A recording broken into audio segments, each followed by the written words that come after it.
आइए मंगलाचरण करें। जिनवाणीं नमस्कृत्य मातृवत् हितकारिणीं लोकस्य वर्णनं किंचित् क्रियते यथागमम्। पंच परमेष्ठी भगवान की जय। संत शिरोमणि आचार्य विद्यासागर जी महाराज की जय। मंगलाचरण का अर्थ देख लें। आज थोड़ा रिवीजन कराते हैं, फिर आगे बढ़ेंगे।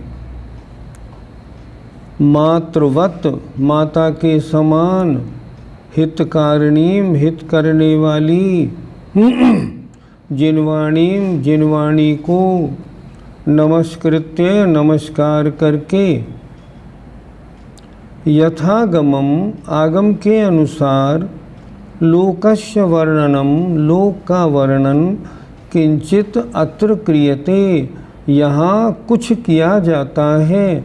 कुछ का मतलब संक्षेप में किया जाता है। अब आगे बढ़ें। लोक किसे कहते हैं? अनंत आकाश के बीचों बीच जितने हिस्से में 6 द्रव्य पाए जाते हैं उसका नाम है लोकाकाश। आज एक सज्जन ने हमसे पूछा, लोकाकाश के बीचों बीच आपने कैसे कह दिया?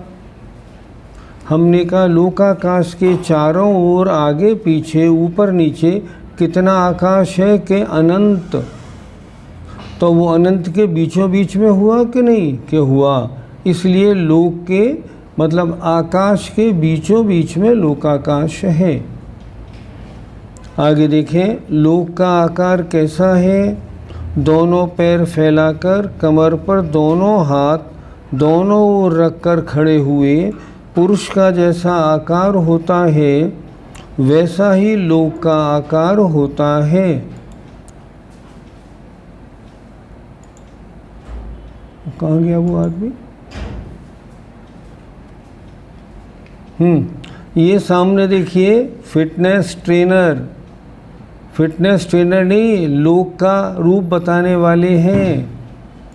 जैसे इस तरह ये आकार जो है, ये आकार लोक का होता है। अधोलोक वेत्रासन के समान, आप देखिए, वेत्रासन माने स्टूल जैसा। मध्यलोक झालर के समान, बीच में झालर जैसा। और ऊर्ध्वलोक मृदंग के समान है, दोनों तरफ नीचा, बीच में ऊंचा। नक्शा बिल्कुल स्पष्ट है। आगे चलें। लोक का विस्तार, ऊंचाई और घनफल क्या है? लोक का विस्तार दक्षिणोत्तर दिशा में सर्वत्र 7 राजू चौड़ा है। देखिए अब जरा, ये बिल्कुल यहाँ से यहाँ तक चौड़ाई कितनी है इसकी? सब जगह 7 राजू, नीचे से ऊपर तक।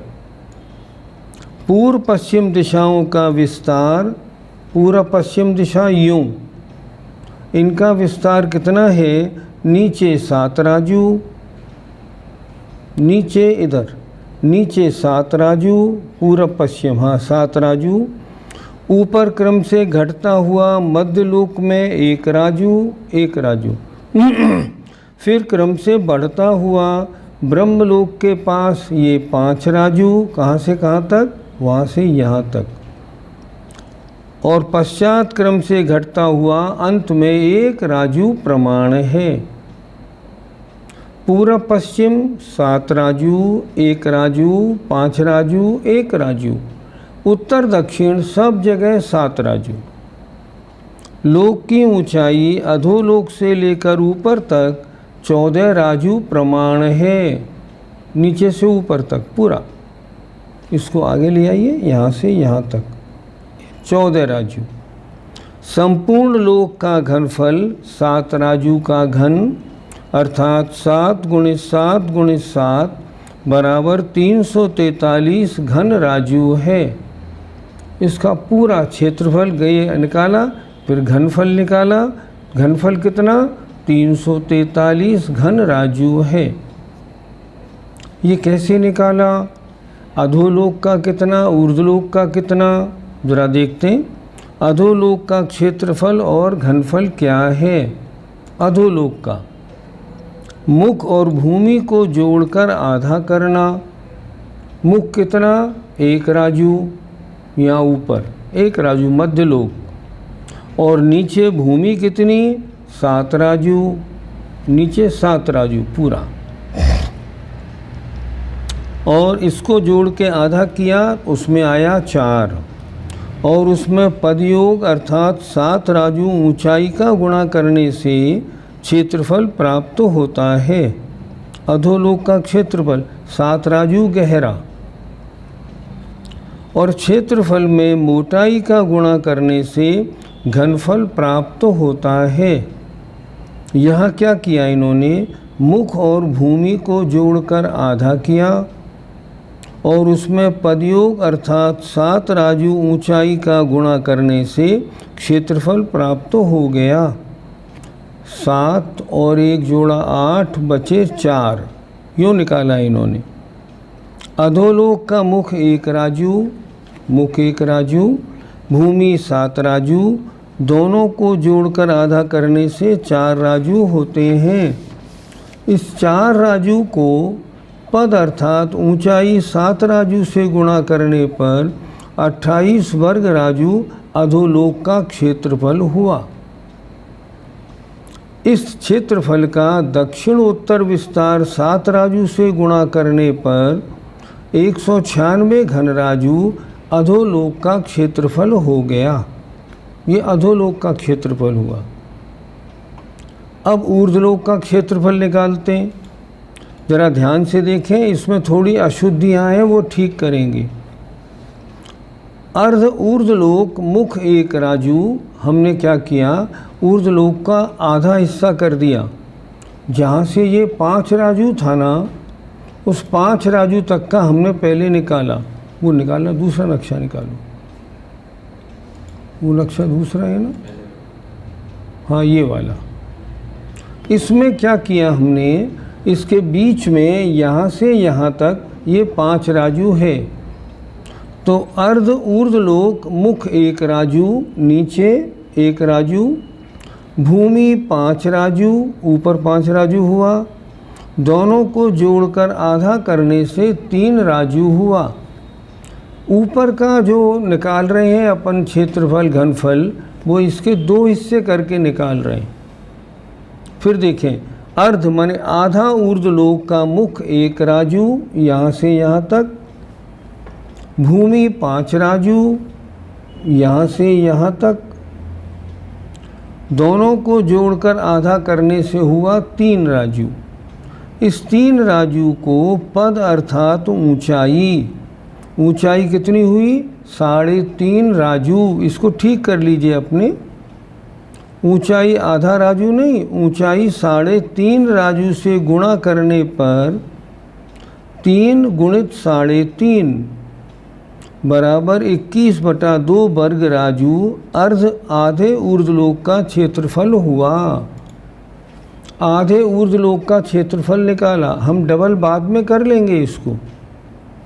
इस क्षेत्रफल को दक्षिण उत्तर विस्तार, अंदर जो गहराई है 7 राजू, उससे गुणा करने पर 21/2 × 7 बराबर 147/2 घन राजू आधे ऊर्ध्वलोक का क्षेत्रफल हुआ। ऊर्ध्वलोक का क्षेत्रफल कैसे निकाला, ऐसे निकाला, बीच में पहले इसको लाइन लगा दी। हमें आधे का निकालना है पहले।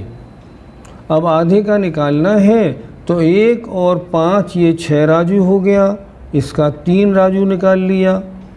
फिर ऊंचाई से गुणा किया 3.5 से, 21/2 हो गया।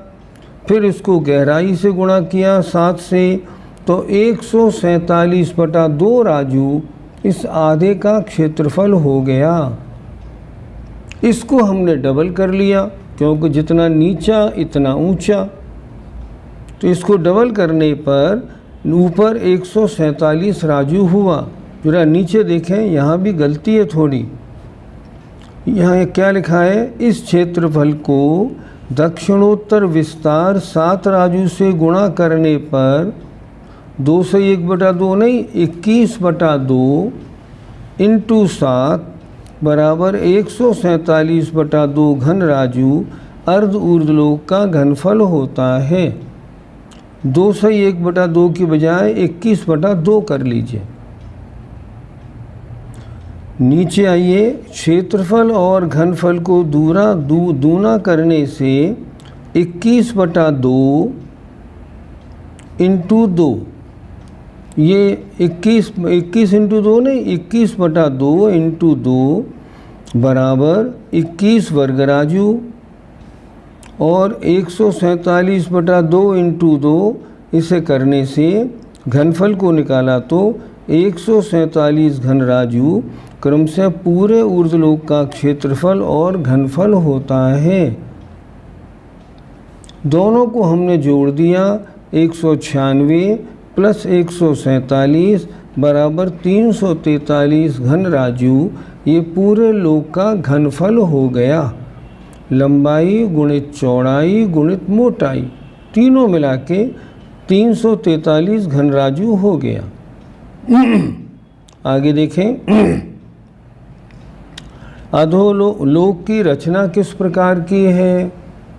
अधोलोक, मध्यलोक और ऊर्ध्वलोक के भेद से लोक के 3 भेद हैं। पहले वाला निकालना, वो जो था ना बीच में पट्टी, वो वाला, हाँ ये देखिए नक्शा। लोक के 3 भेद, नीचे अधोलोक, बीच में मध्यलोक और ऊपर ऊर्ध्वलोक। आपको नक्शे में जो बीच की पट्टी है ना, ऐसा नक्शा कहीं देखने को नहीं मिलेगा। ये सबसे पहले आचार्य विद्यासागर जी महाराज ने शुरू कराया। बोले ये पट्टी सीधी है, 1 लाख योजन ऊंचा और 1 राजू चौड़ा, तो इस पट्टी को बिल्कुल ऐसा बना दो, नीचे वाली लाइन नीचे सिरे में जुड़े, ऊपर वाली लाइन ऊपर सिरे में जुड़े। ऐसा करने से काम बनता है। फिर देखें, लोक की रचना किस प्रकार की है। अधोलोक, मध्यलोक और ऊर्ध्वलोक के भेद से, ये से और भेद के में इसे उल्टा कर लीजिए, ऊर्ध्वलोक के भेद से लोक के 3 भेद हैं, सामने नक्शे में साफ दिख रहे हैं। मेरु पर्वत के नीचे सातराजू प्रमाण अधोलोक है। ये इसमें जो ऊपर ये दिया है बीच में, इसमें बीचों बीच में सुदर्शन मेरु है। और मेरु पर्वत के तल भाग से लेकर नीचे 6 राजू में रत्न प्रभा, शर्करा प्रभा, बालुका प्रभा, पंक प्रभा, धूम प्रभा, तम प्रभा और महातम प्रभा नाम की 7 पृथ्वियाँ हैं। पृथ्वी वाला निकालो।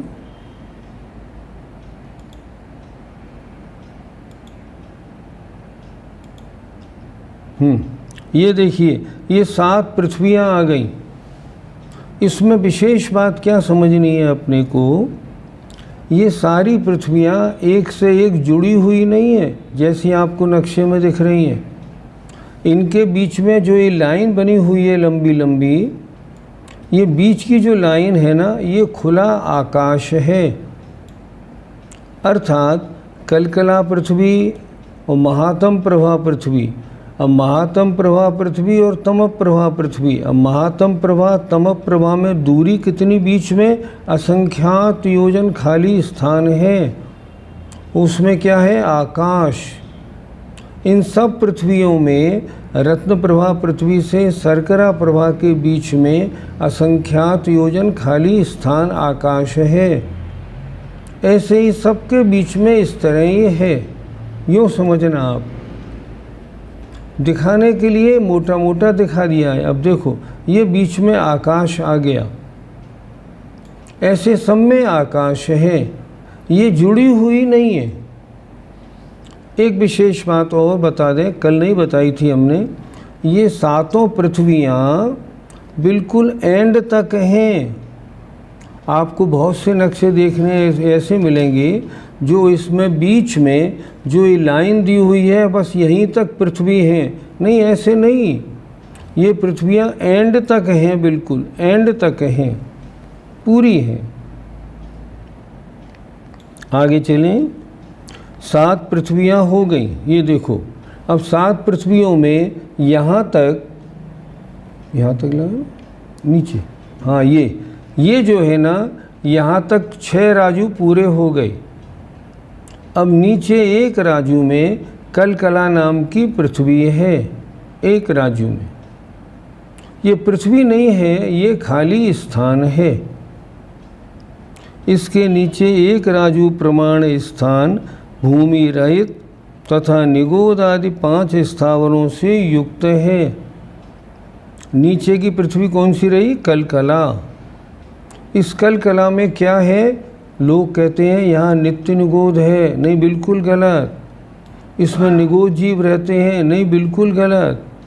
तो यहाँ क्या है? यहाँ 5 स्थावर पाए जाते हैं।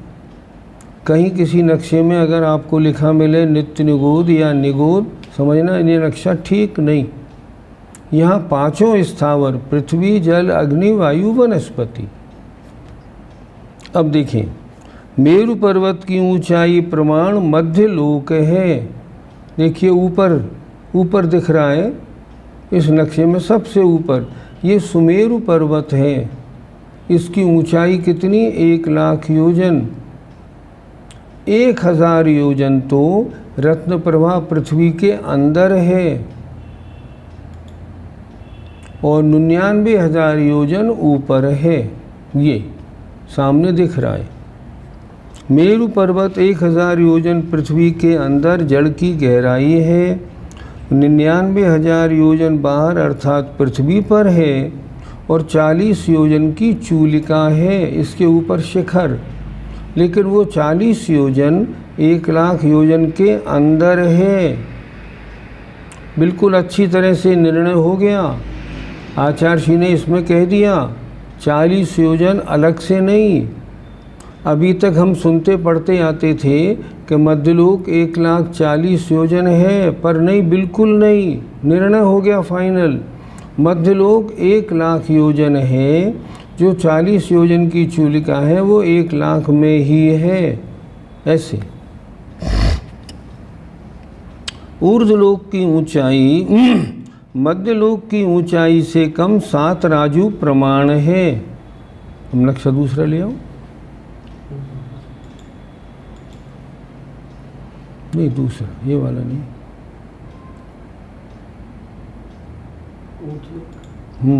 इसमें 3 लोक वाला ले आओ। ठीक है, ये ठीक है।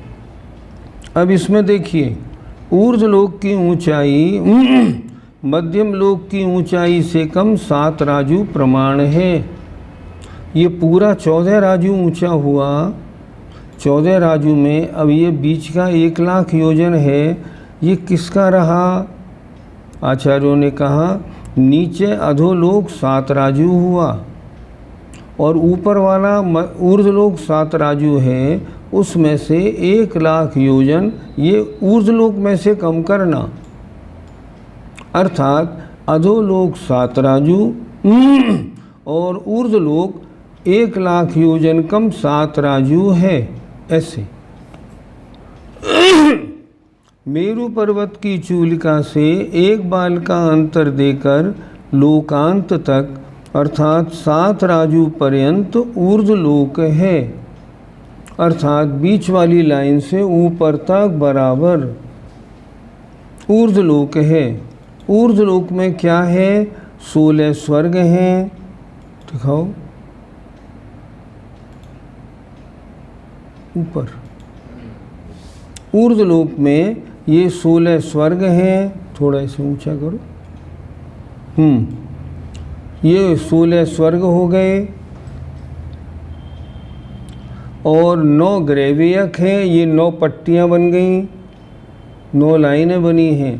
ये ग्रेवियक एक के ऊपर एक हैं और 9 अनुदिश हैं। ये 9 बने हुए हैं। ये एक ही पटल पर हैं और 5 अनुत्तर हैं, 5 अनुत्तर विमान हैं और इनके ऊपर ये ऊपर सिद्धलोक अर्थात सिद्ध शिला बनी हुई है। अब आते हैं यहाँ तक कल पढ़ाई हो गई थी। अब आगे बढ़ते हैं। लोक का आधार क्या है? लोक टिका किस पर है? घनोदधि वात वलय नहीं, घनोदधि वलय। इसमें बात को काट दीजिए। घनोदधि वलय, घनवात वलय और तनुवात वलय, ये 3 वात वलय लोक का आधार हैं। नीचे वाला दिखाओ, नीचे वाला, नीचे वाला हिस्सा दिखाओ। ये वाला, ये, हाँ देखिए, ये आधार कहते हैं बॉटम, जिस पर लोक टिका है वो क्या है? इसमें नीचे कहाँ आया? ये देखिए, ये नीचे, इसमें सबसे नीचे वो चलाओ। हाँ, ये तीन वात वलय हैं, लेकिन घरोदधि के साथ वात नहीं लगता। इधर दिखाया इन्होंने, घनोदधि वलय कितना मोटा है? 20,000 योजन। घन वात वलय 20,000 योजन। तन वात वलय 20,000 योजन। ये लोक टिका हुआ है इन 3 वलय के ऊपर। ये तीनों वलय 20-20 हज़ार योजन मोटे हैं। इनके ऊपर पूरा लोक टिका हुआ है। जैसे छाल वृक्ष को चारों ओर से घेरे रहती है, वैसे ही ये तीनों वात वलय चारों लोक से, चारों ओर से लोक को घेरे हुए हैं। अर्थात इस लोक के चारों ओर ये वात वलय हैं, चारों ओर, नीचे से ऊपर तक पूरे लोक के चारों ओर ये 3 वलय हैं। हर जगह है ये 3 वलय। ये नक्शा गलत है आपका। आगे चलें। ये तीनों वात वलय चारों ओर से लोक को घेरे हुए हैं। ये वात वलय, ये दिखाए हुए ये वात वलय हैं 3।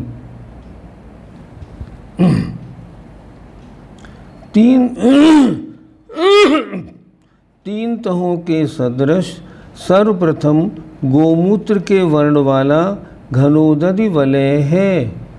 नक्शा दिखाओ।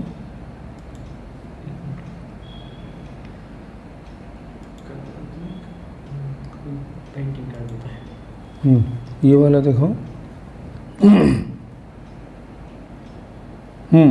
अब जरा देखिए, इस लोक में सबसे अंदर वाला घनोदधि वलय है, उसके बाद वाला घनवात वलय है, उसके बाद वाला तनुवात वलय है। ये तीनों दिखाए हुए हैं। ये 3 हैं। इनका रंग कैसा है? तो लिख रहे हैं, सर्वप्रथम जो घनोदधि वलय है गोमूत्र के समान रंग वाला, फिर उसके पश्चात मूंग के वर्ण वाला घनवात वलय है, देखो। उसके पश्चात अनेक वर्ण वाला ये तनुवात वलय है। ये पूरे लोक को ऐसी 3 परतों ने घेरा है। इन तीनों का रंग बता दिया, लेकिन मोटाई अभी फाइनल नहीं।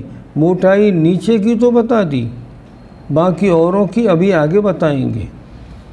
देखें जरा, लोकाकाश के अधोभाग में दोनों पार्श्व भागों में नीचे से 1 राजू ऊंचाई पर्यंत, अर्थात पंच स्थावर पर्यंत 7 नरक भूमियों के और ईशत प्रागभार नामक 8वीं पृथ्वी के नीचे तीनों वात वलय प्रत्येक 20-20 हज़ार योजन मोटे हैं।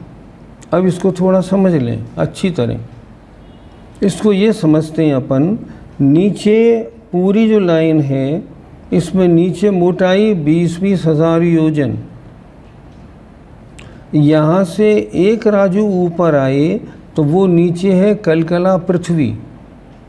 वहाँ तक इन दोनों साइडों में, यहाँ से यहाँ तक दोनों साइड में 20-20 हज़ार योजन है कलकला पृथ्वी तक। देखिए क्या लिखा, लोकाकाश के अधोभाग में, सबसे नीचे दिखाओ, नीचे अधोभाग में तीनों, दोनों पार्श्व भागों में, दोनों साइड्स में, नीचे से 1 राजू ऊंचाई पर्यंत अर्थात कलकला पृथ्वी तक, 5 स्थावर पर्यंत अर्थात कलकला पृथ्वी तक, 7 नरक भूमियों की और 7 पृथ्वियों के, और ये 7 पृथ्वी तो ये हो गई, तो नीचे वाला कितना 20-20 हज़ार योजन, और 1 राजू तक ऊपर आगे बढ़े तो यहाँ 20 हज़ार योजन मोटाई रही, किनकी, वलय की। अब ऊपर क्या है टॉप में, ऊपर टॉप में है सिद्धशिला, मतलब सिद्धशिला किस में है, दिखाओ जरा सिद्धशिला, ये सिद्धशिला किस में है, ये ईशत प्रागभार नाम की भूमि में है, लेकिन नक्शा ये गलत बना हुआ है, ऐसे नहीं, ये ठीक नहीं बना आपका। इसमें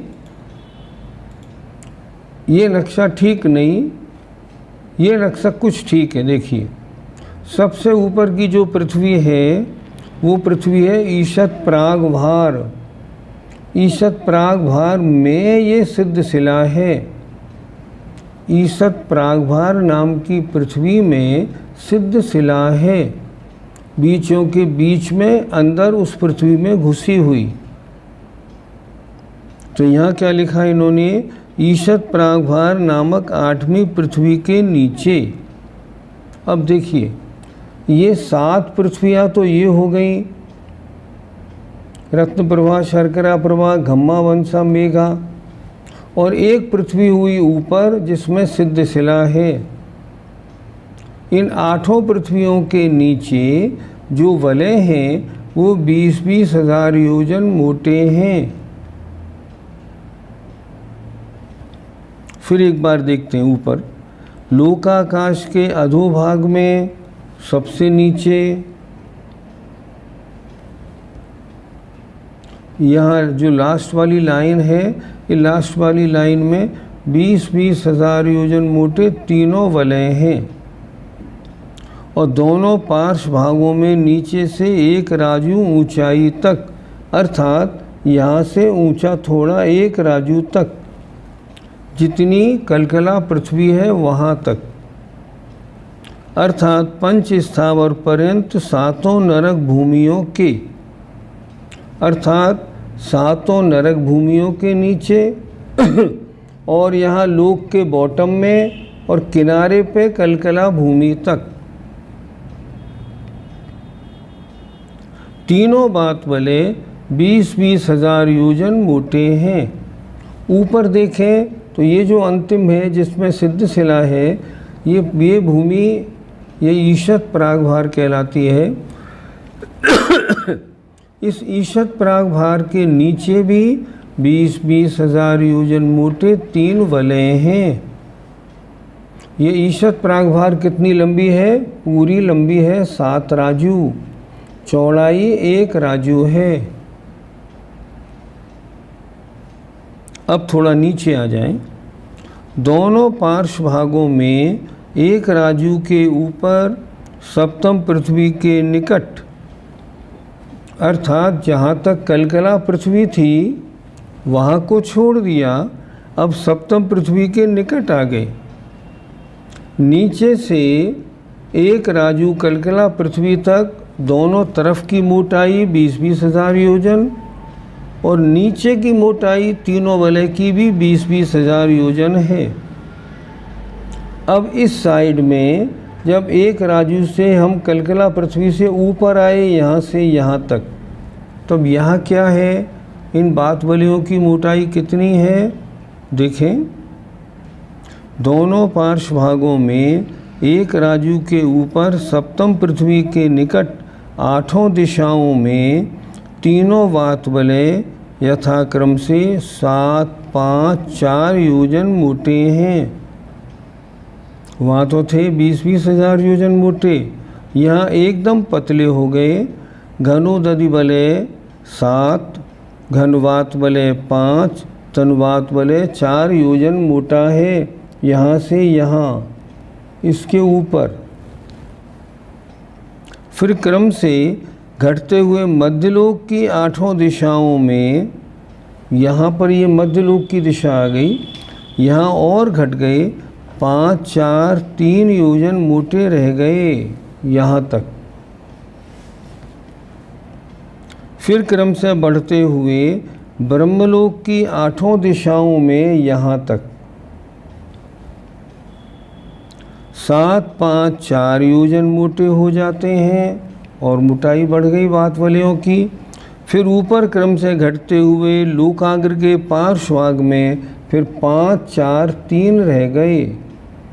ये 3, 4, 5, ये 4, 5, 7, यहाँ से नीचे आए तो यहाँ तक 20,000।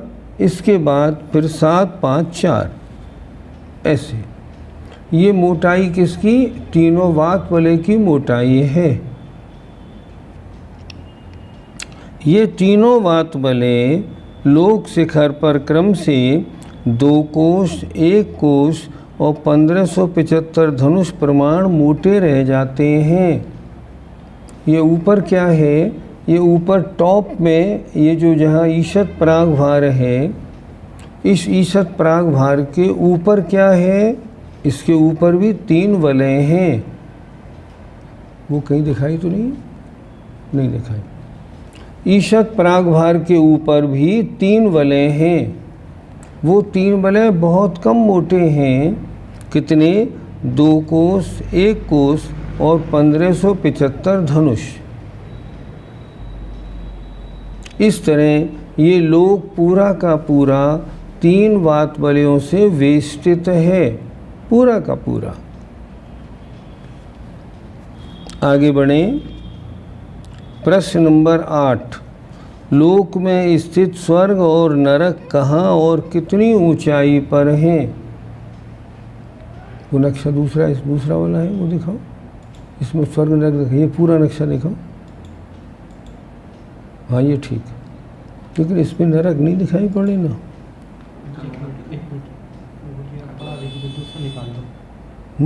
एक दूसरा है वो निकालो।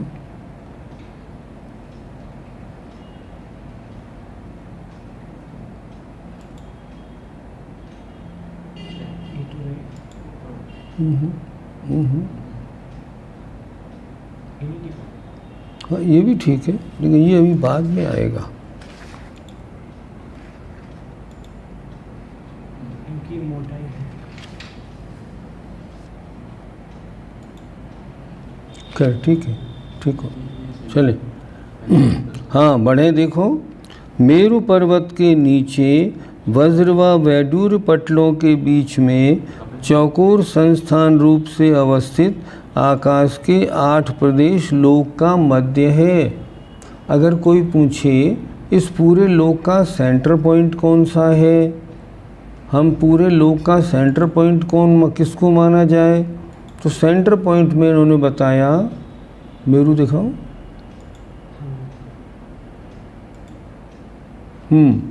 ये जो ऊपर सुदर्शन मेरू बना है,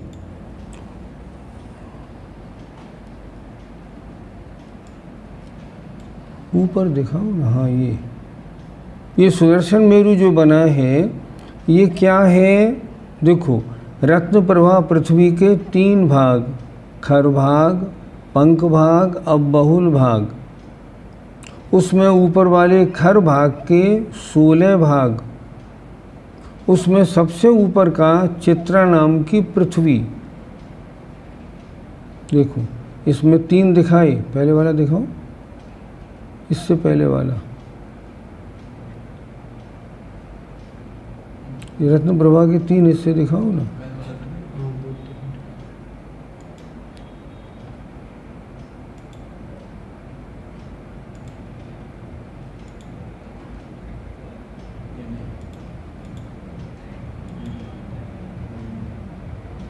पंचभाग के तीन खरभाग इसमें दिखाई थी ना। खरभाग पंचभाग का पूरा। चलो अब देखें, इसमें रत्न प्रभा के 3 भाग बताए, खर भाग, पंख भाग, अब बहुल भाग। अब इसमें जो खर भाग है ऊपर वाला, ये इसमें 16 पृथ्वियाँ हैं और सब 1,000 योजन मोटी। उस पहली पृथ्वी में मेरु की 1,000 योजन की जड़ उसके अंदर है, पहली चित्रा के नीचे, चित्रा पृथ्वी के नीचे तक। चित्रा पृथ्वी के बाद फिर दूसरी पृथ्वी शुरू होती है वज्रा। तो इन्होंने जो लिखा ना, लोक का मध्य माने सेंटर पॉइंट क्या है, चित्रा पृथ्वी और वज्रा पृथ्वी के बीच की जो लाइन है, वहाँ 8 प्रदेश ऐसे हैं जो पूरा लोक का सेंटर पॉइंट है। यहाँ पे ये लोक का सेंटर पॉइंट बना। अब चलें आगे आए, ऊपर की ओर देखते हैं। ऊपर का दिखाओ। अब ये ऊपर का देखते हैं। नक्शा ये गलत बना हुआ है, ठीक नहीं है, क्योंकि नक्शा तो ऐसा होना चाहिए था, ये बिल्कुल ठीक नहीं बना। चलें अब देखते हैं क्या लिखा है यहाँ।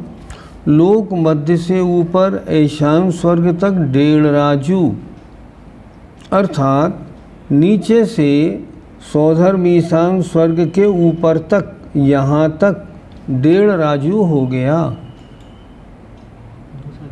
दिखाओ दिखाओ दिखाओ।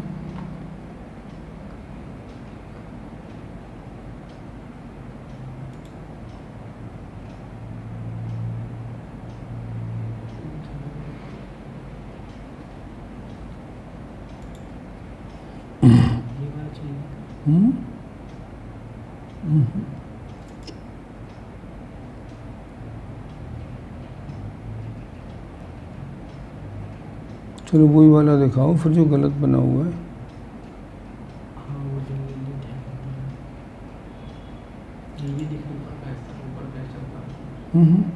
वो वाला दिखाओ पूरा, इसमें ऊपर बने हुए थे ना, मैंने कहा था ये गलत बना हुआ है।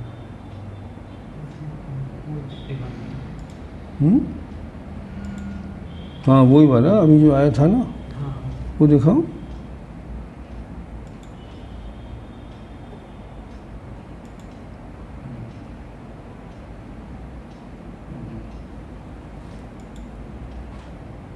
हाँ ये वाला ये दिखा दे। कौन सा? ये वाला दिखाऊँ, ये वाला। हाँ देखिए इसमें क्या कह रहे हैं ये, इसमें लोक मध्य से ऊपर ऐसान स्वर्ग तक 1.5 राजू हुआ। ऊपर ये 7 राजू है, तो कहाँ तक लिया? 1.5 राजू लिया। ये 1.5 राजू कहाँ से हुआ? ध्यान से, जो सुदर्शन मेरु है उसके नीचे जो लोक का मध्य भाग सेंटर पॉइंट था, वहाँ से सौधर्म ईशान स्वर्ग का ऊपरी तल यहाँ तक 1.5 राजू हो गया। और इसके बाद माहेंद्र स्वर्ग तक 1.5 राजू और हुआ, तो ये 3 राजू हो गया। सौधर्म ईशान स्वर्ग 1.5 राजू ऊंचाई में, सानत कुमार माहेंद्र 1.5 राजू ऊंचाई में, यहाँ तक 3 राजू हो गए। इसके बाद और जो स्वर्ग हैं ये आधे आधे राजू ऊंचाई में हैं। देखिए जरा, ब्रह्मलोक तक 3.5 राजू, ब्रह्म और ब्रह्मोत्तर तक 3.5 राजू हुआ। कापिष्ट स्वर्ग तक 4 राजू, लांतव और कापिष्ट तक 4 राजू हो गया। महाशुक्र स्वर्ग तक 4.5 राजू और सहस्रार स्वर्ग तक 5 राजू। प्राणत स्वर्ग तक 5.5 राजू और ऊपर अच्युत स्वर्ग तक ये 6 राजू है। ऊपर का टॉप तो और ऊपर लाओ, नहीं यहाँ तक, बस यहाँ तक। अर्थात सुदर्शन मेरु की जड़ से और अच्युत स्वर्ग के टॉप तक ये सब मिला के यहाँ 6 राजू हो गया। अब क्या बचे? 9 ग्रैवेयक, 9 अनुदिश और 5 अनुत्तर बचे। ये पूरे एक राजू में हैं। देखिए जरा, अच्युत स्वर्ग तक 6 राजू और लोकांत तक 7 राजू प्रमाण है। अर्थात अच्युत स्वर्ग के बाद में 9 ग्रैवेयक, 9 अनुदिश और 5 अनुत्तर, और इसके बाद में शुद्ध शिला यहाँ ऊपर तक मिला के, ऊपर टॉप तक, यहाँ तक 7 राजू की ऊंचाई बनी। नीचे 7 राजू में अधोलोक हो गया, ऊपर के 7 राजू में 1 लाख का मध्यलोक और बाकी 1 लाख कम 7 राजू में ये सारे स्वर्ग आ गए।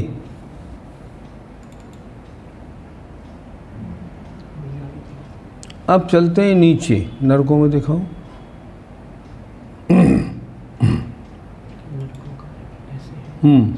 अब नीचे नरक वो दिखाओ ना, पूरा बड़ा वाला।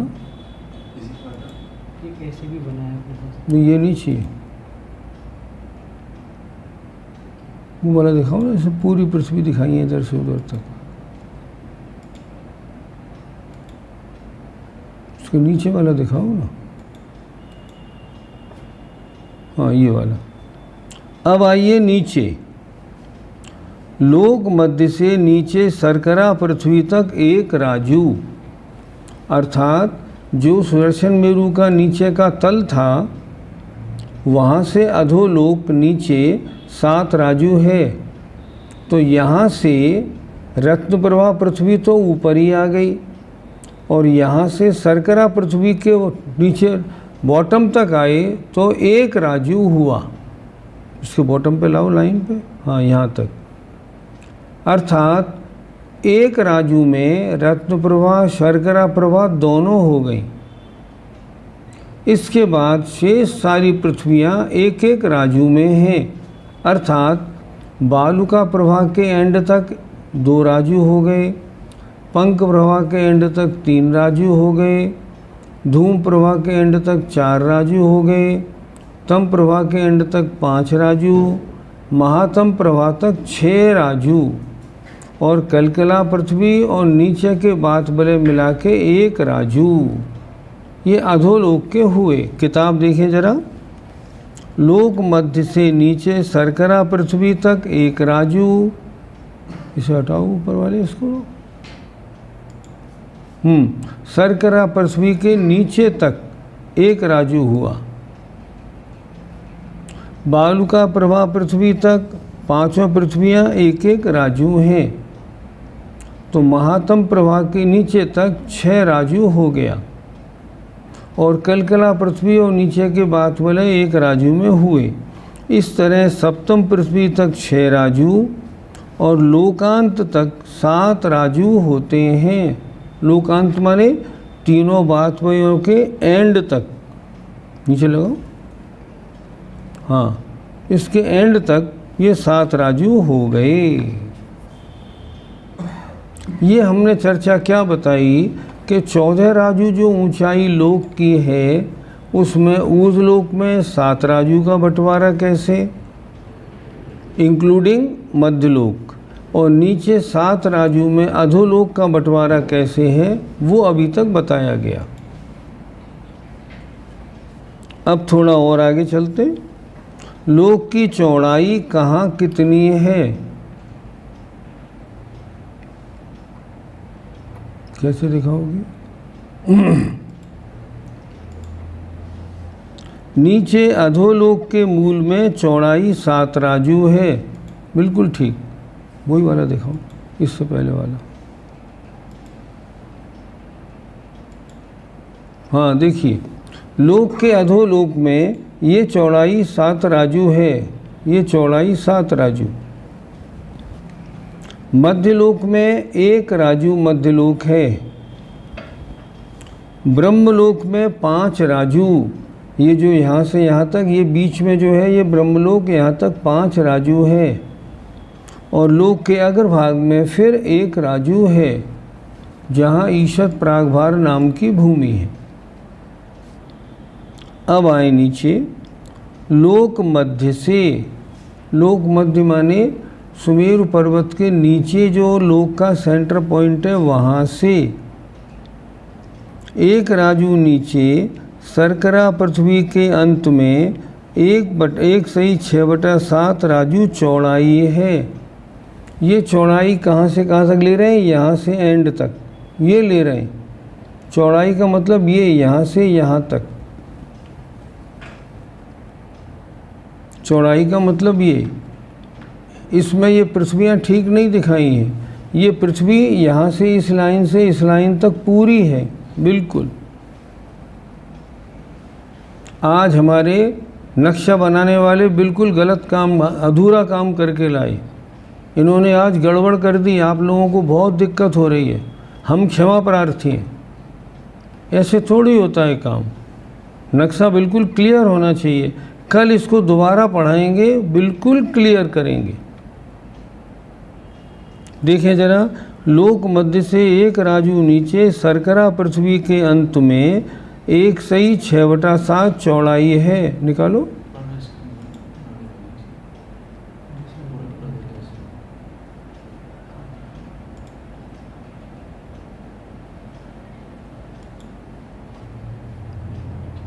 नीचे, अरे हाँ देखिए, इसमें देखना शर्करा पृथ्वी की ये लाइन जो चल रही है नीचे वाली, हाँ ये वाली, यहाँ ये कितनी है? 1/6/7 राजू चौड़ाई यहाँ से यहाँ तक। अब नीचे बालुका प्रभा में 2/5/7 नीचे ये वाली पूरी 2/5/7। फिर उससे एक राजू नीचे पंख प्रभा के अंत में 3/4/7, धूम प्रभा के अंत में 4/3/7, तम प्रभा के अंत में 5/2/7, महातम प्रभा के अंत में 6/1/7 और कलकला पृथ्वी के अंत में ये पूरी 7 राजू हो गई। इसी प्रकार लोक मध्य से एक राजू ऊपर 2/1/7 राजू। दूसरा नक्शा निकालो, ऊपर वाला। हाँ ये भी गलत बना। दूसरा निकालो।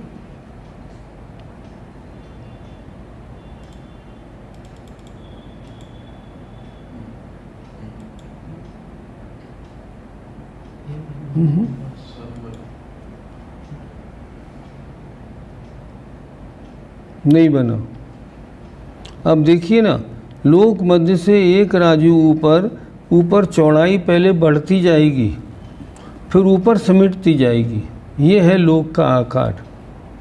तो लोक मध्य से एक राजू ऊपर 2/1/7, फिर 3/2/7, फिर 4/3/7 और फिर 5 राजू। 5 राजू, ये सेंटर पॉइंट तक 5 राजू हो जाएगी।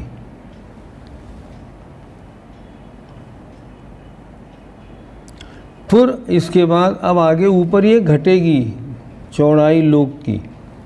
तो यहाँ ऊपर आधा राजू ऊपर जाकर 4/3/7, फिर एक राजू ऊपर 3/2/7, फिर एक राजू ऊपर 2/1/7 ऊपर और लोक के अंत में जाके यहाँ से यहाँ तक ये एक राजू रह जाएगी।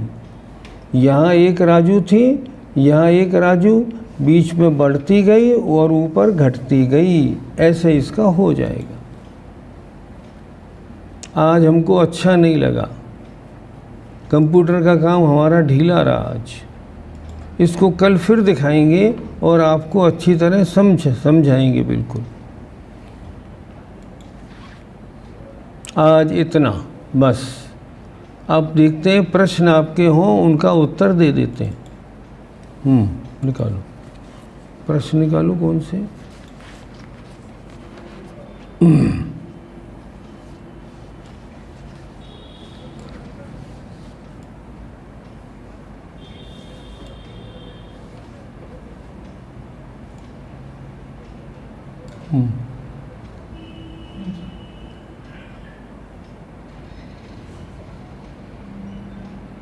क्या निकला? हाँ देखें, जिस तरह नरक की पृथ्वियों के बीच आकाश द्रव्य हो, वो कितने योजन का है? एक राजू में से पृथ्वी की मोटाई घटा दें इतना, क्या वो 6 राजू में गिना जाएगा? हाँ बिल्कुल गिना जाएगा। देखिए ध्यान से, मेरु पर्वत के नीचे अर्थात रत्नप्रभा पृथ्वी की पहली 1000 योजन मोटाई की पृथ्वी, ये तो ऊर्ध्वलोक की तरफ चली गई मध्यलोक में, और वहाँ से मेरु पर्वत के बॉटम से नीचे तक जहाँ तीनों बात वाले का एंड है वो 7 राजू है। तो नरक की पृथ्वियों के बीच का आकाश द्रव्य वो 6 राजू में पूरा आ गया।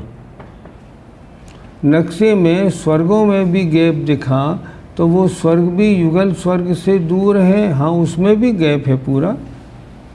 तो कितनी दूरी है? क्या वो भी ऊपर स्वर्ग के प्रमाण में समाहित है? हाँ इंक्लूड है। जैसे सुमेर पर्वत के नीचे जो लोक के 8 वो प्रदेश थे ना, वहाँ से पहले दूसरे स्वर्ग का टॉप 1.5 राजू है, उसके बाद तीसरे चौथे स्वर्ग का राजू वहाँ से 1.5 राजू है, इस तरह वहाँ तक 3 राजू हो गया। चलो आगे।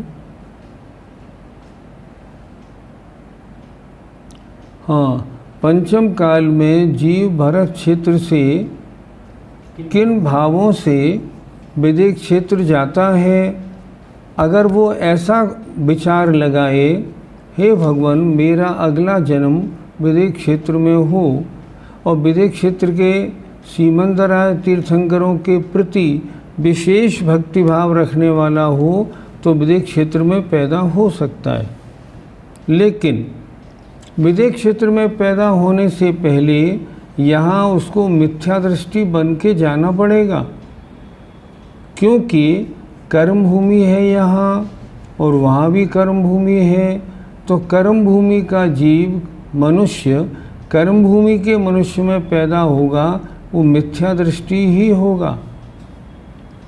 अगर मान लो यहाँ का कोई सम्यक दृष्टि मनुष्य हो और उसने मनुष्यायु बांधी हो, तो विदेह क्षेत्र में पैदा नहीं होगा, वो कहाँ जाएगा? भोग भूमि जाएगा। तो जब अगर यहाँ से आपको विदेह क्षेत्र में पैदा होना है, तो क्या होगा? वहाँ सम्यक छूट जाएगा, मिथ्यात्व सहित वहाँ पैदा होंगे। अगर आप ये सोचते हैं चलो मिथ्यात्व सहित पैदा हों, विदेह क्षेत्र तो पहुँच जाएं, नहीं, ये उचित नहीं। सम्यक्त्व का छूटना अच्छी बात नहीं है।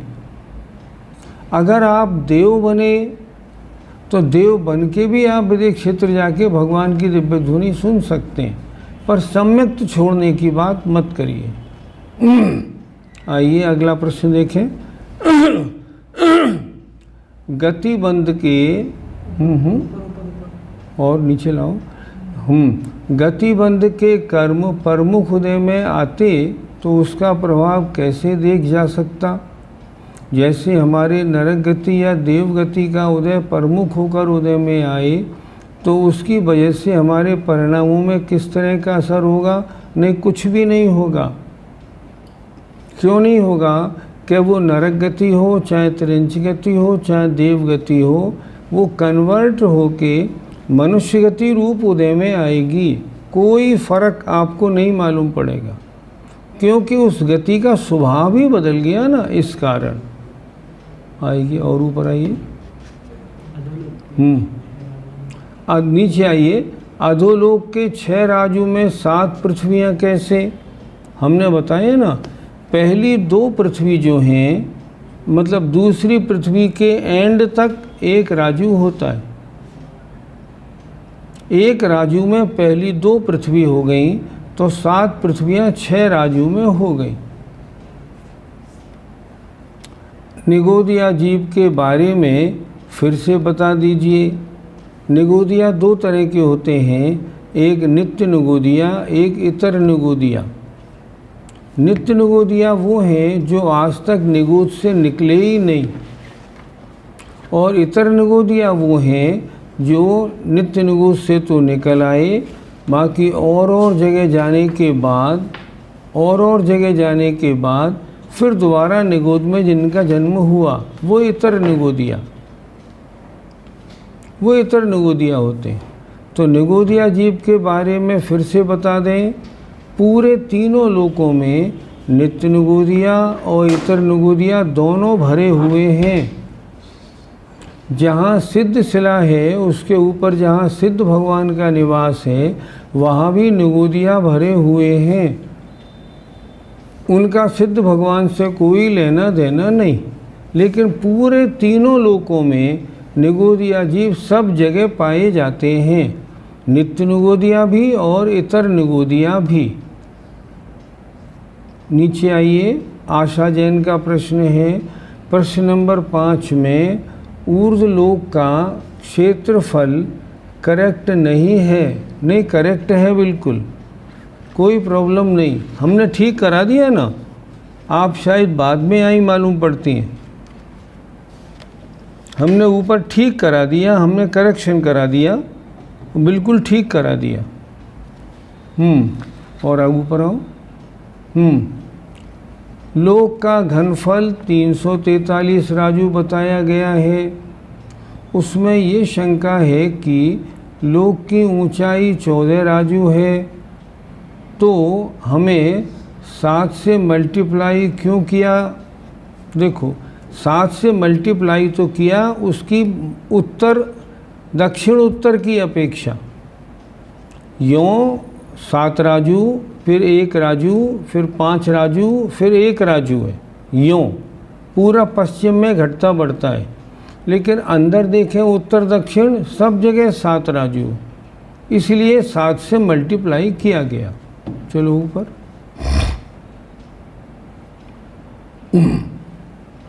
तीनों लोकों का अलग अलग में लंबाई, चौड़ाई, मोटाई, घनफल, क्षेत्रफल लिखना चाहते हैं।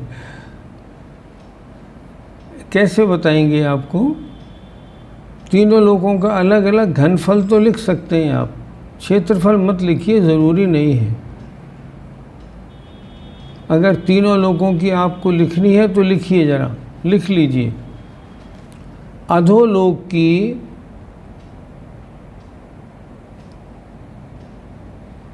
चौड़ाई नीचे 7 राजू, ऊपर आ गए तो 1 राजू अधोलोक की। यहाँ से शुरू हुआ मध्यलोक, मध्यलोक की चौड़ाई 1 राजू। अब आया ऊर्ध्वलोक, ऊर्ध्वलोक में नीचे 1 राजू, ऊपर आए तो 5 राजू, और ऊपर पहुँच गए सिद्धशिला के पास तो 1 राजू। मोटाई सब जगह 7 राजू, और घनफल हमने आपका दोनों को लिखा ही दिया।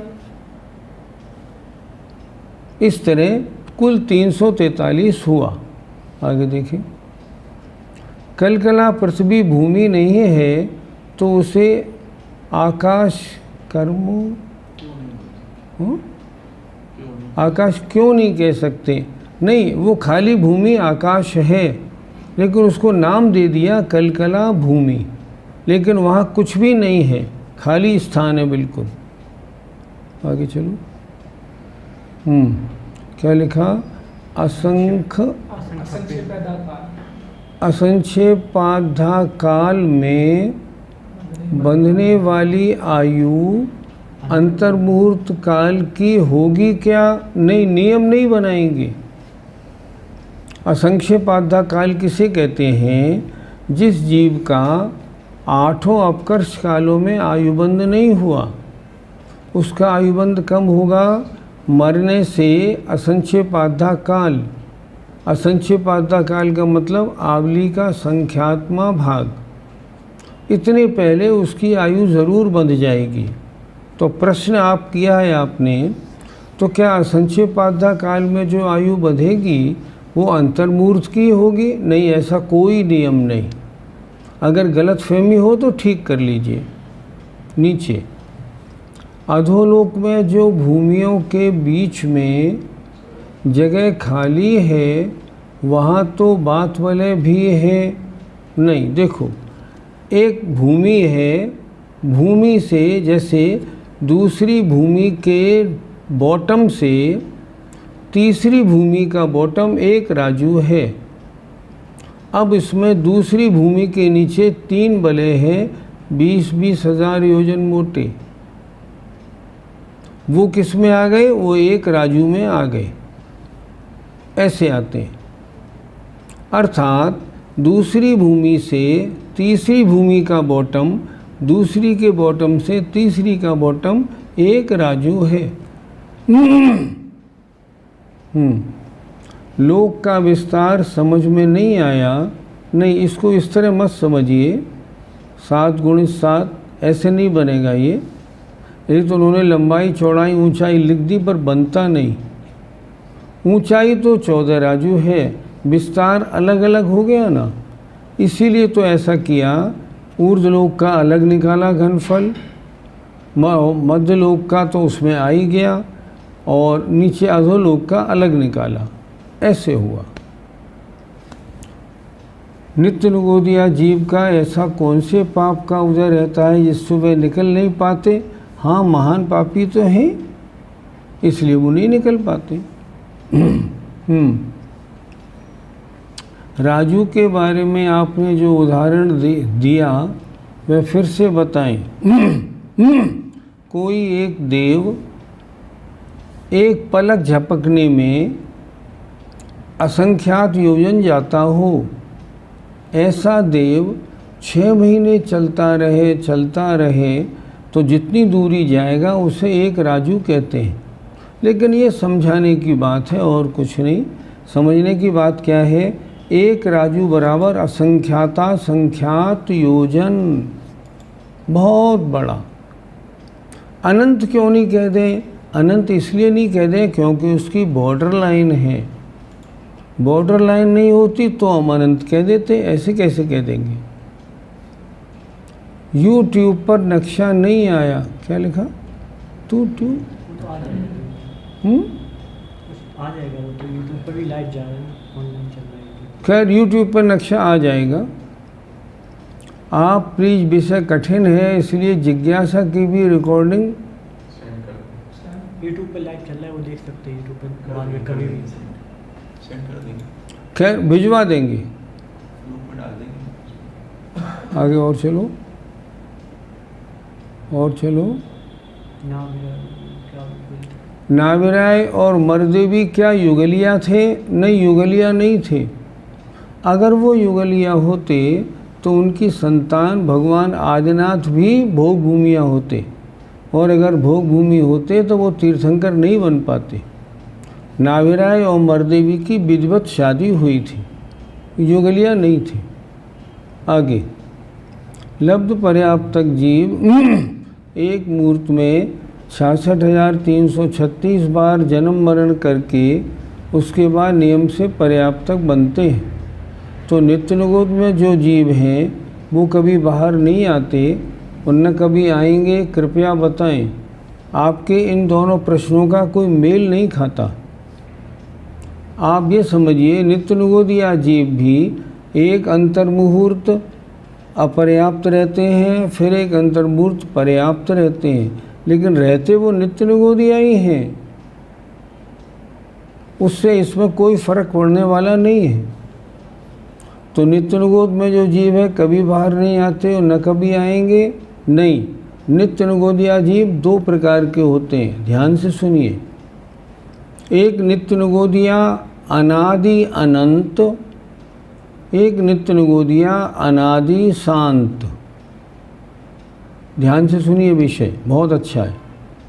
जो नित्य निगोदिया अनादि शांत हैं वो तो आज नित्य निगोद में है, लेकिन कभी निकलेंगे, उनका अंत आएगा। लेकिन जो नित्य निगोदिया अनादि अनंत हैं वो आज तक कभी निकले नहीं हैं, आगे निकलेंगे भी नहीं। आइए ऊपर लाओ। निगोदिया जीव एक मूर्ति निगोद पर्याय में रहता है, फिर उसके बाद त्रस बन जाता है? नहीं, बिल्कुल नहीं।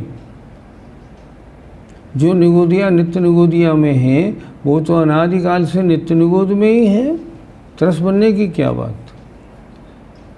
मोहिनी कर्म की 28 प्रकृतियाँ होती हैं, 14 प्रकृति सर्वघाती, 14 प्रकृति देशघाती। सर्वघाती तो पूरी तरह घात करती है और देशघाती एक अंश। तो अनंतानुबंधी अप्रत्याख्यान मिथ्यात्व और सम्यक मिथ्यात्व का सर्वघातीपना कैसे और संजनन नो कषाय और सम्यक देशघाती कैसे समझाएं। देखो अनंतानुबंधी, यद्यपि ये प्रश्न आपको नहीं देना था आज, क्योंकि ये विषय से संबंधित नहीं है, ऐसे नहीं दें, फिर भी मैं इसका उत्तर आज दे रहा हूँ, आइंदा नहीं दूंगा। फिर देखें आप, मोहिनी कर्म की सर्वघाती प्रकृति कितनी, 12 तो अनंतानुबंधी अप्रत्याख्यान प्रत्याख्यान और 2 उधर आई 2 आई मिथ्यात्व और सम्यक मिथ्यात्व। देशघाती कितनी, संजुलन की 4, नो कर्म की 9 और 1 सम्यक प्रकृति, इस तरह 14। तो आपने लिखा अनंतानुबंधी अप्रत्याख्यान मिथ्यात्व और सम्यक मिथ्यात्व का सर्वघातीपना कैसे, क्योंकि ये अनंतानुबंधी जो है ना ये पूरा घात करती है चारित्र का, चारित्र नहीं होने देती बिल्कुल भी। अप्रत्याख्यानावरण सर्वघाती कैसे, जब तक इसका उदय है देश संयम नहीं होने देती। मिथ्यात्व है, जब तक उदय है सम्यक तो नहीं होने देता। और सम्यक मिथ्यात्व सर्वघाती कैसे, ये उदय में आती है तो सम्यक से नीचे गिरा देती है। संजुलन नो कषाय और सम्यक देशघाती कैसे, इसी तरह इसको लगा ले कि संजुलन के उदय में भी संजुलन के स्पर्धक 2 प्रकार के, देशघाती और सर्वघाती। तो संजुलन के जो स्पर्धक देशघाती सर्वघाती हैं उसमें हमारे और आपके संजुलन के सर्वघाती का उदय है, इसलिए हमारे मुनिपना बिल्कुल नहीं। और सम्यक तो देशघाती कैसे, क्योंकि उसके उदय में आने पर भी सम्यक दर्शन रहता है, पूरा का पूरा नष्ट नहीं होता। इस कारण आगे बढ़ो। त्रसनाली की ऊंचाई 13 राजू या 14 राजू, ये प्रश्न आपने बहुत अच्छा किया। इसके बारे में सही बात क्या है, जो बीच की एक नाली है जो 1 राजू चौड़ी और 1 राजू मोटी है, वो ऊपर से नीचे तक लोक नाड़ी कहलाती है, त्रस नाड़ी नहीं।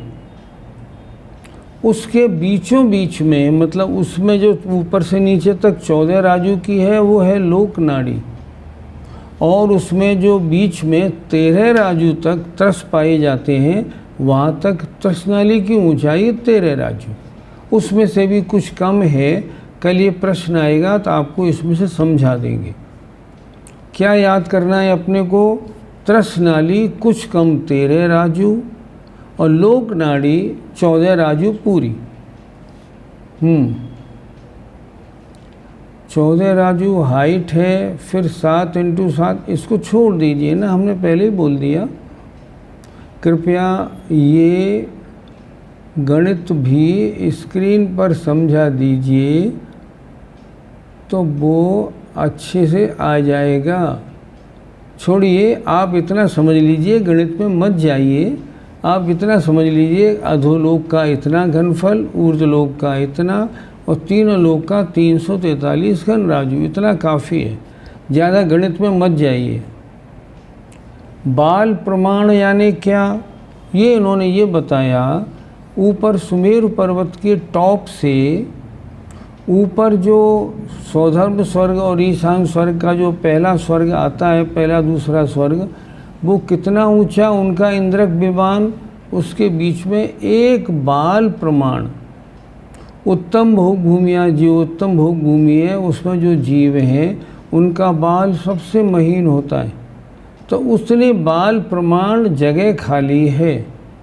ये क्या बता रहे हैं कि सुमेरु पर्वत का जो टॉप है और ऊपर पहले दूसरे स्वर्ग के विमान जहाँ से शुरू हो रहे हैं, इंद्रक विमान है, वो जुड़े हुए नहीं है, बीच में गैप है बस।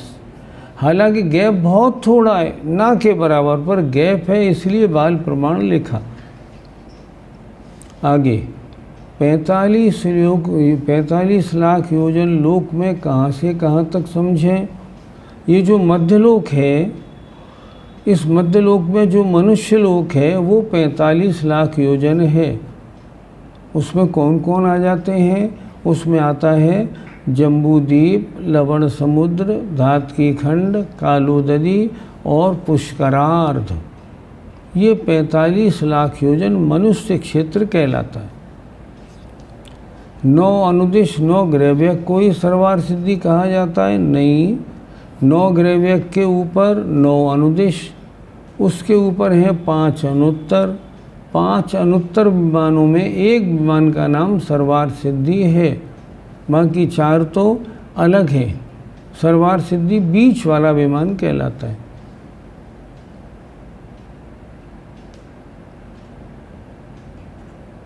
बस आपके प्रश्न पूरे हो गए। एक ये अंतिम प्रश्न और कर लेते हैं बस। समुद्घात के दंड और कपाट अवस्था में केवली भगवान के आत्मप्रदेश अधोलोक के 7 पृथ्वियों के बीच स्थित बात बलियों को छेद कर जाते हैं क्या? हाँ, पूरे लोक में जाते हैं। मतलब जब लोक पूर्ण समुद्घात होता है, अधोलोक नीचे केवली, इसमें केवली समुद्घात के 4 भेद, दंड, कपाट, प्रतर और लोक पूर्ण। लोक पूर्ण में पूरे लोक प्रमाण जो वलय हैं उनके अंदर भी जाता है, सब जगह जाते हैं, इसमें कोई आपत्ति नहीं। बस आज थोड़ी नक्शों की असुविधा रही, हम कोशिश करेंगे कल नक्शे बिल्कुल सही तरह से आपके सामने आए। जय जिनेंद्र, जय जिनेंद्र।